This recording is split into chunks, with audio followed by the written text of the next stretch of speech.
This is According to Callus, and I am standing up in McKinney. Today is going to be January the 11th, episode 330.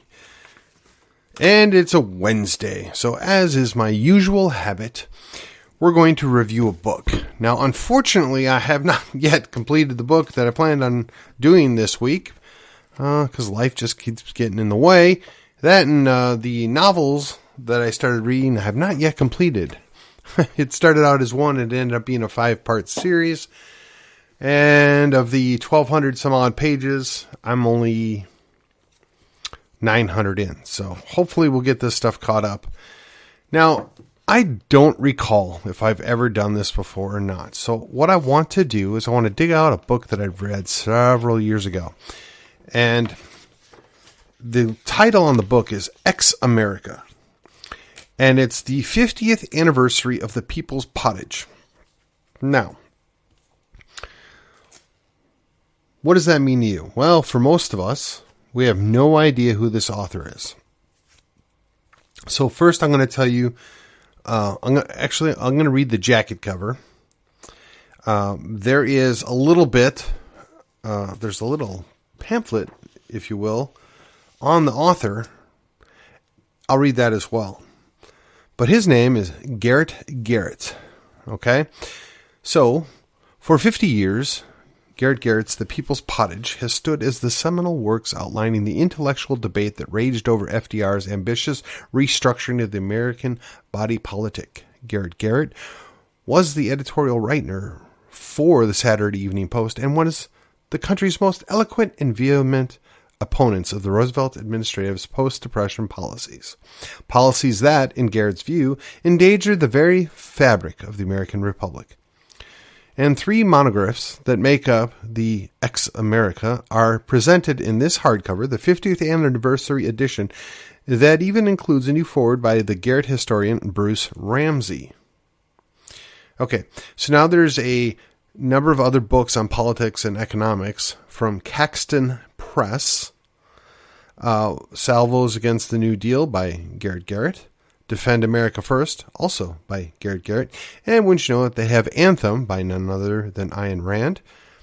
What Social Classes Owe Each Other by William Graham Sumner. The Art of Contrary Thinking by Humphrey B. Neal. And The Nature of Man and Government by Robert Lefebvre. And I probably pronounced that wrong. So they've taken 3, I guess, smaller essay, or not, I guess the essays themselves are fairly long, but they've put them together, and they are The Revolution Was, Ex-America, and Rise of Empire. And they were they were first printed as separate monographs by the Caxton printers, and they were written in that order, but for different times. So, to me, I read through this, and what's appalling to me is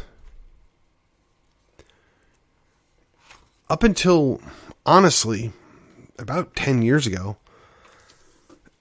I had never known the amount of pushback and reluctance and desire to avoid the structures of the New Deal, the light socialism that Roosevelt was pushing upon us. Now, we had all heard the story back when I was in grade school, and I guess middle school, is switch in time, save 9.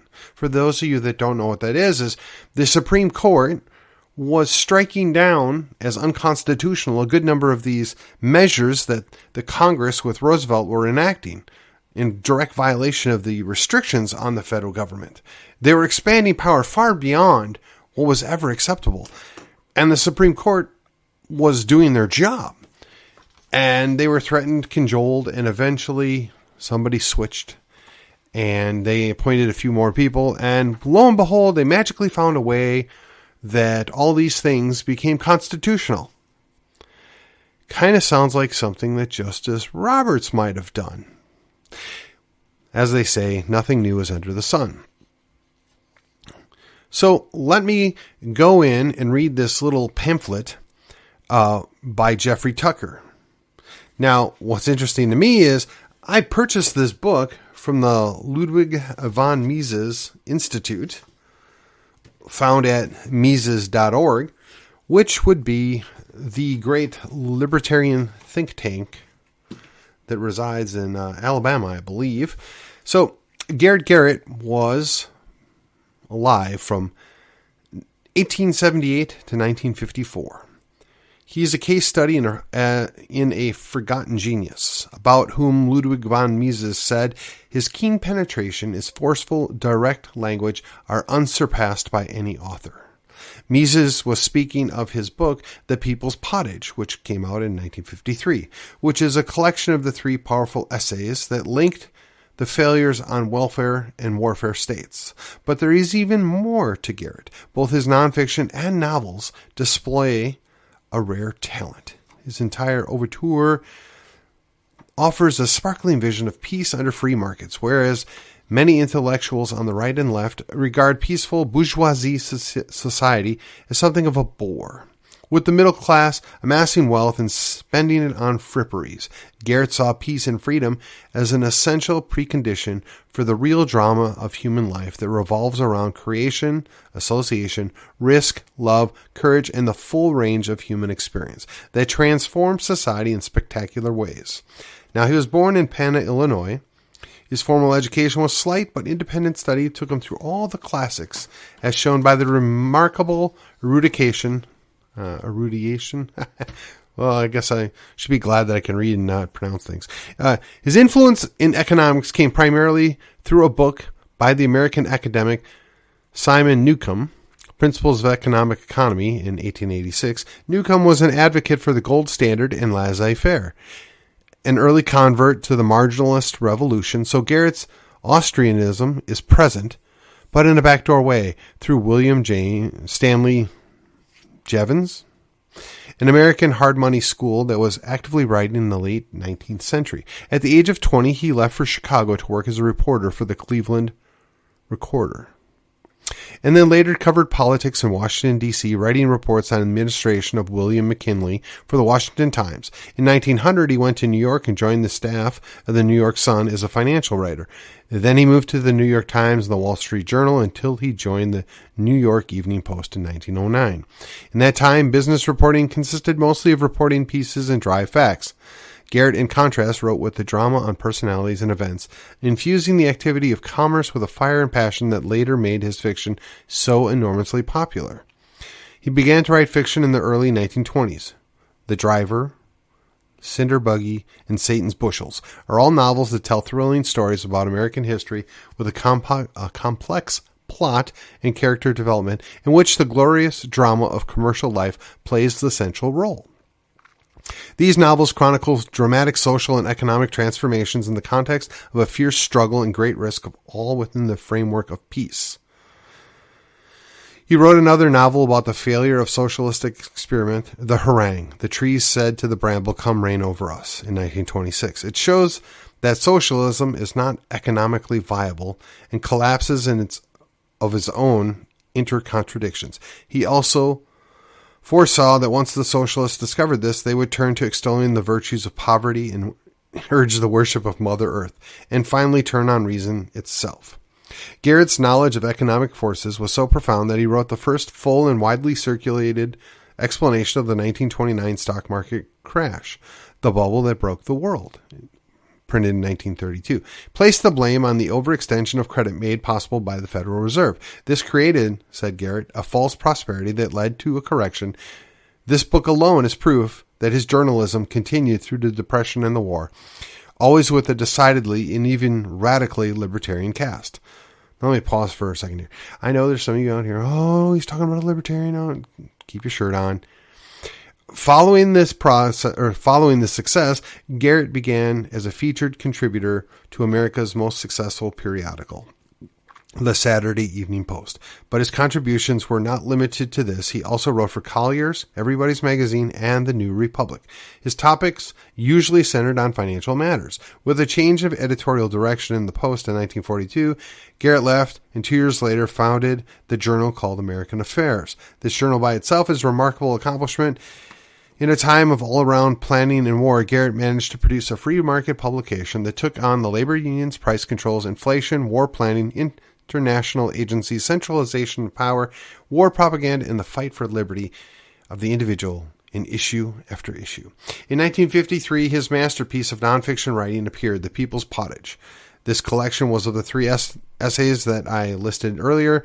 The Revolutionary Was, that shows the New Deal transformed American society to the extent that it was foolhardy to listen to American politicians and their warnings of the dangers from the outside. Murray Rothbard, yes, another libertarian guy, writes in The Betrayal of the American Right that this was one of the most sparkling and influential attacks on the New Deal. The second essay is Ex America, a shocking look back at the American that was and what it had become. And the third essay is The Rise of Empire. Garrett spells out the conditions and the signal move from a republic to an empire, including the dominance of the executive, the rise of the military mind, a complex of vaunting and fear, the subjugation of domestic concerns to foreign ones, and the use of satellite and a system of satellite nations. The list is an eerie one today, and essentially spells out what drives American policy in the post-Cold War era. With the fear of communism out of the way, we should be more positioned than ever to heed his warnings. In one of his last works, A Wonderful History of the Ford Motor Company, called The Wild Wheel, that should be read by all American school kids. To Garrett, there is no heroism in statism, only creativity and production. No folly greater than overthrowing the institutions that make creativity and economic progress possible. He was not just a great writer of fiction, not just a courageous opponent to the planning state and war. He was a prophet of the fate of America under government control and a brilliant intellectual force of the 20th century, a wise and eloquent spokesman for freedom itself. Once again, that came from the Ludwig von Mises Institute in Auburn, Alabama. So I thought what I would do here is I would just kind of read the opening excerpt or first paragraph or two of The Revolution Was, which was written in 1938. The reason being, and when I read this, like I said, it was about 8 or 10 years ago, I was shocked at how many things he said would happen that clearly happened. I was surprised that he could see in the midst of what was, the Great Society. Well, I guess it predates World War II and the events surrounding that, coming out of the Depression and the New Deal. He was able to actively and correctly predict all the different things that would happen. And again, going back to the initial thought, there is very little education of the people that pushed back, of the people that were anti-New Deal, other than they are painted as curmudgeons and, whatever else in the New Deal worked. And I can't tell you the number of times that I heard that, Roosevelt shortened the Depression. World War II got us out of the Depression. And all of these are nonsensical. How could they have? How could a guy spending more money and doing all these different things by force of arms, essentially, improve anything or correct a problem? Much less, how could getting involved in a war and losing 500,000 people in 4 or 5 years, and that's just the ones that were recorded, make things better? Now, yes, it might be better for a few individuals, and as a society, I just don't understand how that's a net positive. Now, there are lots of people that lived through that or came after that actually think it was a positive thing. But if we look at the world we live in today, would any of this stuff, as far as government overreach and control, exist if they would not have been allowed to get away with it back then? So I don't know. I want to say that I'm really sad that we don't do a better job of educating our kids that there was another option, that there could have been other things done back after 1929. I mean, and we try and paint Hoover as this do-nothing and the guy that was uber free market, and he was nothing of the sort. They all thought that they had to do something. And they were going to use the force of arm under the government to get things done, regardless the consequences, regardless any bad effects. They just didn't care. They wanted to be seen doing something. Once again, the more things change, the more they stay the same, right? I mean, we see this time and time again. Or as Solomon critiques, there's nothing new under the sun. All right. There are those who think they're holding the pass against a revolution that may be coming up the road. But they are gazing in the wrong direction. The revolution is behind them. It went by in the night of depression, singing songs to freedom. There are those who have never ceased to say very earnestly, something is going to happen to the American form of government if we don't watch out. These were innocent disarmers. Their trust was in the words. They had forgotten their Aristotle. More than 2,000 years ago, he wrote what can happen within the form, when one thing takes the place of another, so that ancient laws will remain while the power will be in the hands of those that brought the revolution in the state. Again, we see this all the time. How can we not but just observe? The thing is I wouldn't even know this book existed if it wasn't for an episode of Tom Woods referencing it in passing. It was just, to me, this stuff is shocking that 80 years ago, or actually closer to 100 years ago, we had guys saying, don't do this. This is what's going to happen. And they were poo-poo dismissed. And now their memory hold. Most people have never ever heard of this or this argument. And we wonder why they continue on down the road to socialism, the road to serfdom, if you will. And someone please tell me out there that you've heard that term before. All right. Worse, outwitted were those who kept trying to make sense of the New Deal from the point of view of all that was implicit in the American scheme, charging it therefore with contradiction, fallacy, economic ignorance, and general incompetence to govern. But it could not have been thus embarrassed. And all that line was wasted, because, in the first place, it never intended to make that kind of sense. And secondly, it took off from nothing that was implicit in the American scheme. It took off from the revolutionary base. The design was European, regarded from the point of view of a revolutionary technique, and made perfect sense. Its meaning was revolutionary. It had no other. For what it meant to do was from the beginning consistent in principle, resourceful and intelligent, masterly in workmanship, and it made not one mistake. The test came in the first 100 days. So once again, this is a guy that's pointing out these guys who did this knew exactly what they were doing. And they did a good job of it. Unfortunately for us, they pulled it off. Now I'm going to go to the end. His conclusion. So it was that a revolution took place within the form. Like the hagfish, the New Deal entered the old form and devoured its meaning form within. The revolutionaries were inside. The defenders were outside. A government that had been supported by the people and so controlled by the people became one that supported the people, so controlled them. Much of it is irreversible. That is true because the habits of dependence are much easier to form than to break. Once the government on the ground of public policy has assumed the responsibility to provide people with buying power when they are in want of it, or when they are unable to provide for themselves enough of it, according to a minimum proclaimed by the government, it will never be the same again. All of this is said by one who believes that the people have an absolute right to any form of government they like, even to an American welfare state. With the status in place of freedom, this is what they want. The first of all objections to the New Deal is neither political nor economic. It is moral. Revolution by scientific technique is above morality. It makes no distinction between means that are legal and means that are illegal.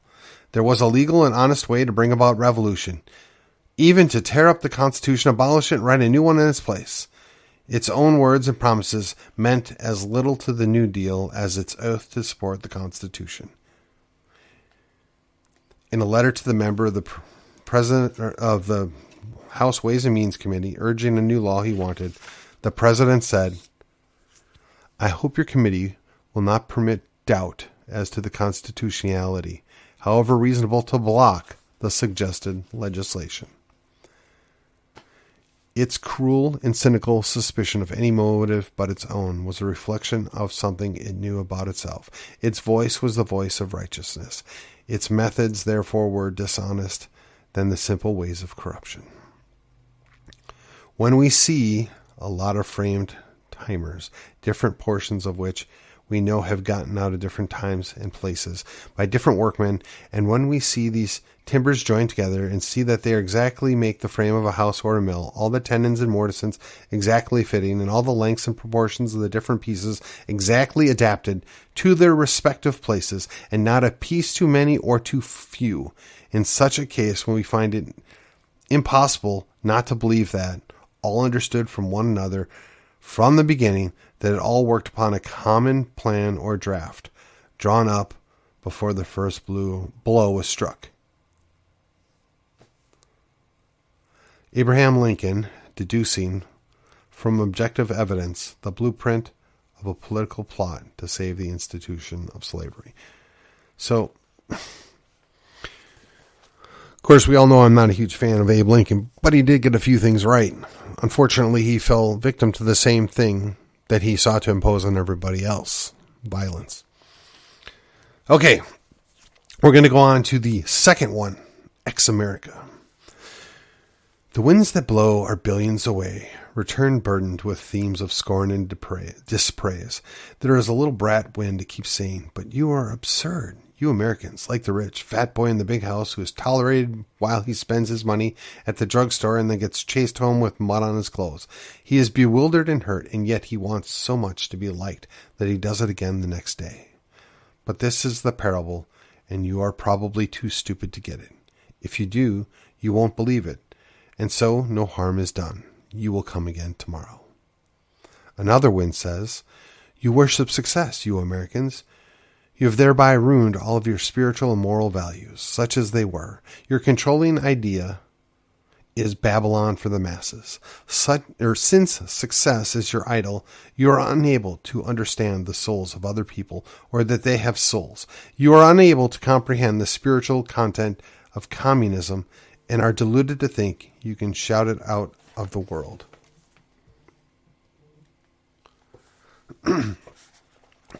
How shall one answer insulting winds?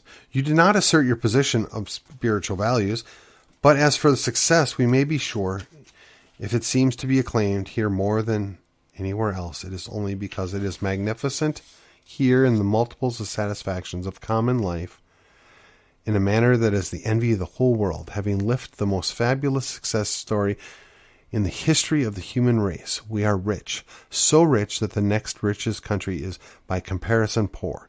In a world where 1/3 of humanity barely subsists at the poverty level, this is a fact that cannot be forgiven. Yet one may only be permitted to suggest that its magnitude is not only a unique fact about American wealth. I'm going to stop there. We're going to go to the conclusion.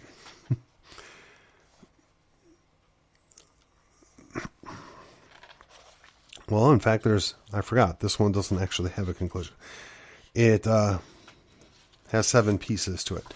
So what I'm going to do is go to the last page or so here. Ask them, let it be a banker, a merchant, an industrialist. Ask them, how much depression and unemployment are you willing to face as the price of deflation? The answer will be, it is not deflation we are talking about. We are saying the inflation must stop. You are proposing then to let all past inflation stand and to stabilize at the very top of the greatest inflationary boom that has ever occurred in this country. The answer will be, it is better to gradually absorb the consequences of past inflation than to have deflation.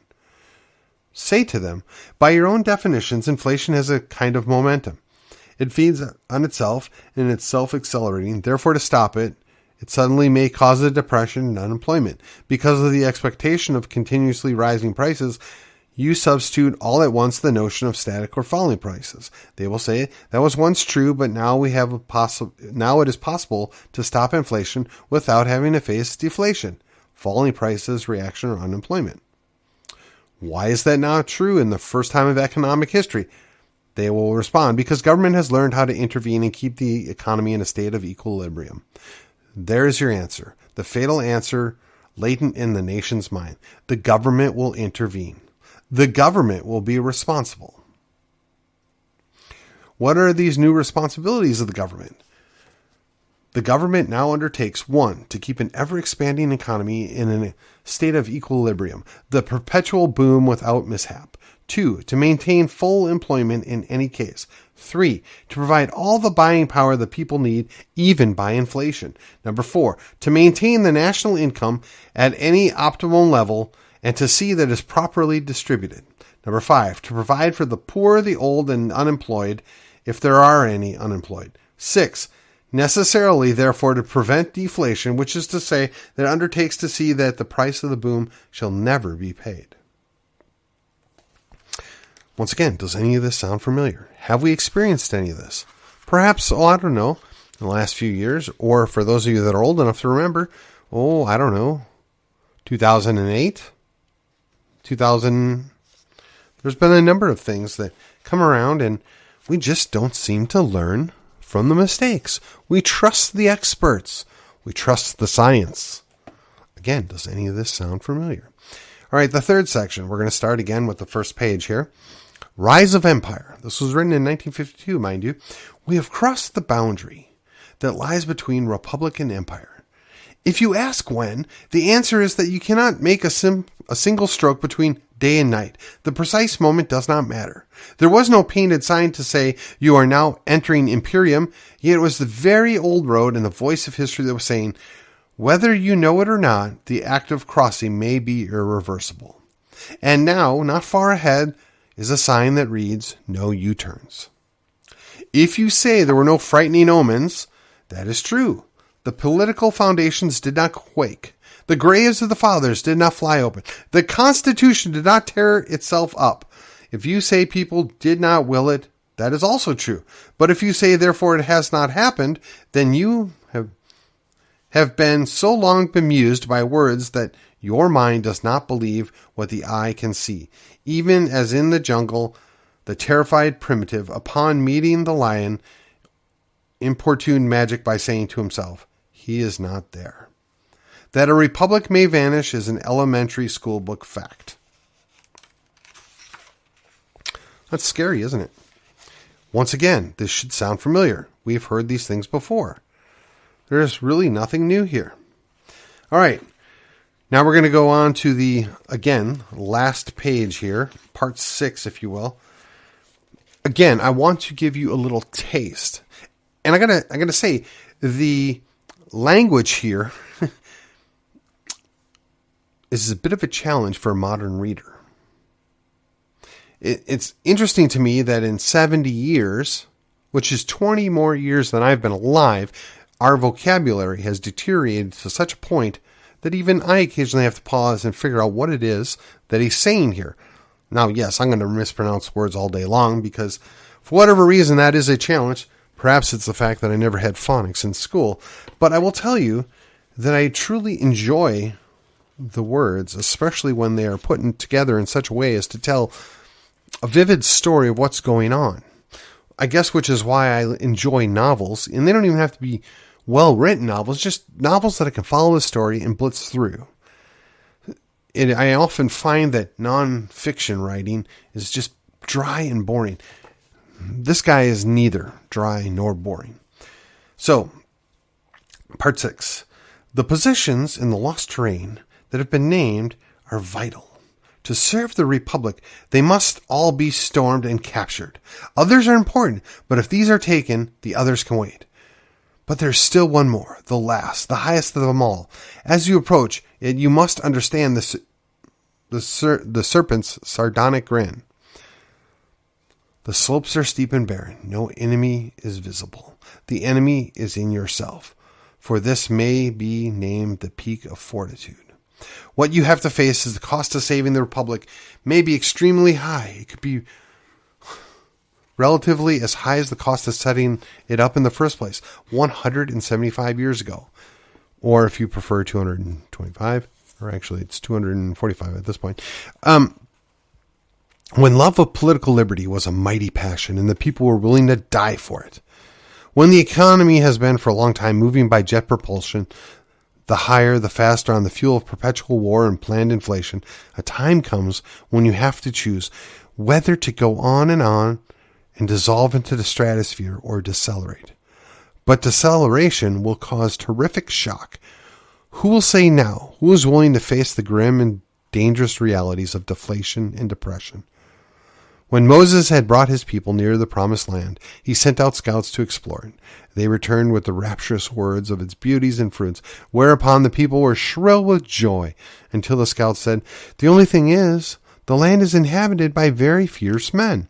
Moses said, "Come, let us fall upon them and take the land. It is ours from the Lord."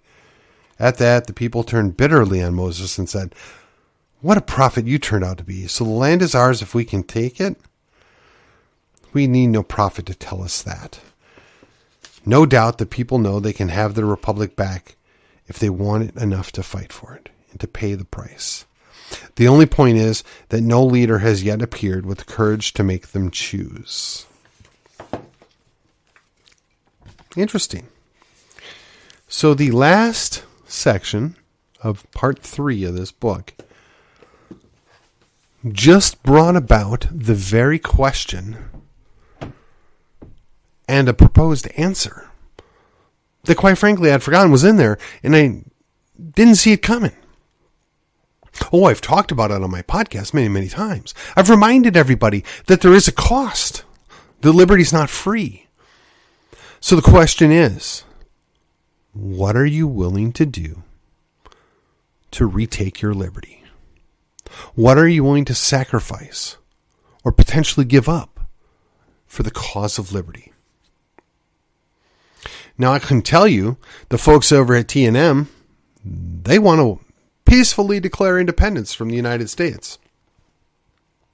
Yet people in our very own state of Texas, they just find excuses. They complain. They say it can't be done. They're not even willing to face a court challenge. These people are not defenders of liberty. These people don't care about our independence. These people are not worthy of our time, unfortunately.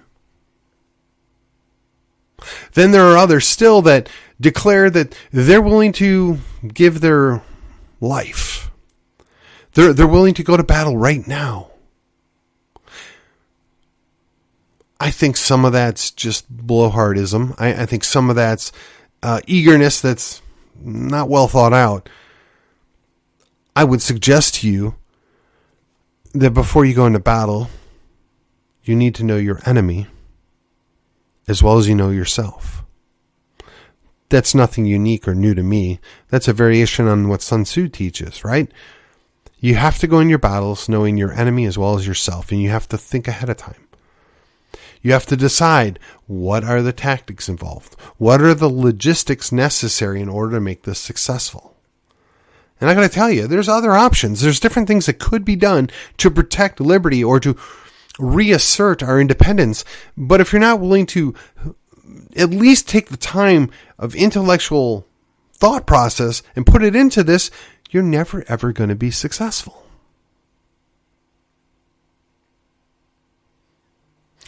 And how is it that 80 years have gone by and we've only progressed worse? There's a much smaller portion of the general public that's pushing back. There's a much smaller portion of the general public that even cares enough about individual liberty to show up and vote. And despite whatever my misgivings are of the Libertarian Party as a whole, as an operational force, they can only mount maybe 3% of the voting public. Now, I would imagine a good number of those people actually show up and vote Republican. I would have counted myself among them, because they feel like they have no other choice or no other option. And, the Republican Party is less hostile to individual liberty than the Democrat Party. But then again, I know there's probably some that vote for the Democrat Party because they see some of the things the Democrats are doing as being more important than some of the things they agree with the Republicans on. So maybe, just maybe, the libertarians, the people that actually care for individual liberty, might make up 10% of the population. And that's being extremely generous. But when you talk to them, how many of them are willing to give up their laptop, their cell phone, their lattes, their peaceful evenings? I would imagine, and these are the people that are considered radicals and that are outside the normal bounds of civil society. I would imagine the vast majority of them are not willing to give up those things to actually fix the problem. And the same thing infects the right wing, right? Whether it's the alt-right, the nationalists, the Christian nationalists, whatever pejorative they're going to throw at myself or anyone else, a good number of us are like, well, if I'm going to give this stuff up, I need to see that there's a opportunity to win. That we have to strike at the right time. We have to make an educated guess. We have to plot these things out. We have to see, is there an opportunity to fix this? And like you said in the very first article here, we might have already passed the sign that said no U-turn. There is no peaceable resolution at this point. We've gone from a republic and we can't go back. Now perhaps we can peacefully declare our independence and get a Republic of Texas, and maybe we'll be marginally better. But until we actually fix the underlying problem, that which I outlined in, I guess, part 2, where I went through the 6 or 7 things that the government's going to do for us, and until we remove those things, we're not going to actually solve the problem. Once again, this guy wrote about this.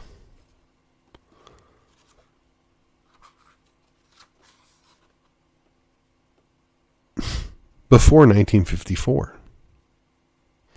1954 was the last book.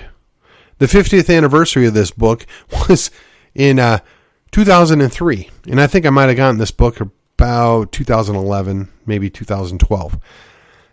And it was on sale. But again, these ideas, these correct deductions of what we're seeing are barely even discussed. When we talk about voter education, we talk about an educated public. If they don't know about these things, how are they possibly going to be prepared for the independent nation that we want to get? The respecter of individual freedoms and liberties that we desire. How's that ever going to happen if people don't know how to do these things? If they don't understand the motives behind them? I would suggest to you that we've got our work cut out for us. I would suggest to you that we should spend a whole lot more time educating our children, our grandchildren, and quite frankly, other members of our families. They need to know about these things. They need to understand what's going on. And failure to do that will only lead to the continued descent into empire.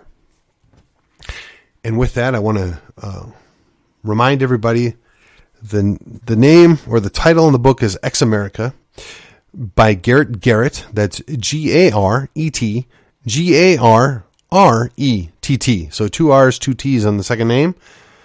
The 50th anniversary edition is what I have, put forth courtesy of Caxton Press and the Ludwig von Mises Institute.